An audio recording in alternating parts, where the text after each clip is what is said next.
ரோசனால இப்போ ஆக்ராவிலேருந்து லோடு ஏற்றி மகாராஷ்டிரா வந்துட்டோம். மத்திய பிரதேசம் தாண்டி இப்போ மகாராஷ்டிராக்குள்ள வந்துட்டுருக்குறோம்.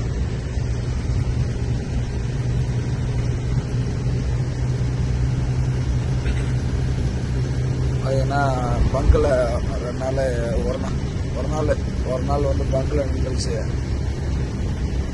டீசல் அடித்தோம், அது நெட்வொர்க் ப்ராப்ளம் அப்படின்னு சொல்லி காடி எடுக்க முடியல. அதனால் வண்டி லேட்டாக போயிட்டு இருக்குது. இல்லைன்னா நேரம் தெலுங்கானா அடிலாபாத் ஹைதராபாத் பக்கமாக போயிருக்கோம். வண்டி லேட்டாக வந்துட்டுருக்கு.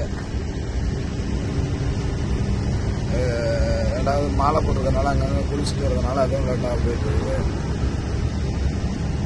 பாருங்க உறவுல இவ்வளோ நேரம் ஆகுது. பனி அப்படியே ஊற்றுது பாருங்க. பயங்கரமாக குளிராக இருக்குது. பனி இறங்குது, ஆனால் இறங்குறது அப்படியே ஒன்றும் தெரியும் பாருங்க. தெரியும் பாருங்க, அவ்வளோ ஒரு இது பனி இறங்கிட்டு இருக்கு. பனி இறங்குறதுனால பார்த்தீங்கன்னா வண்டி காலை நேரத்தில் வண்டிக்கு பாஸ் ஆகுறதில்ல, வண்டி கம்மியாக தான் பாஸ் ஆகுது. இது எந்த ரோடுனா நாக்பூர் டு ஹைதராபாத் ஹைவே. இது அந்த ஹைவேலே வந்து வண்டி கம்மியாக தான் பாஸ் ஆகுது. குளிர் டைமில் வந்து வண்டி அதிகமாக ஓட்ட மாட்டாங்க. யாருமா ஏதாவது டைமிங் லோடு அந்த மாதிரி டைமிங் போய் சேரணும் அப்படின்னா மட்டும்தான் ஓட்டுவாங்க. இல்லைன்னா நார்மலாக போகிறதா இருந்தால் நிறுத்திடுவாங்க. குளிரில் ஓட்டணும், கொஞ்சம் வெயில் அடித்ததுக்கப்புறம் போகலாம் அப்படின்னு. பாருங்கள் நம்ம டிரைவரோட உழைப்பு இப்படி தான். குளிர், மழை, வெயில், காற்று எதாக வந்தாலும் வண்டி ஓட்டி தான் ஆகணும். எங்களோட தலையெழுத்து இப்படி தான்.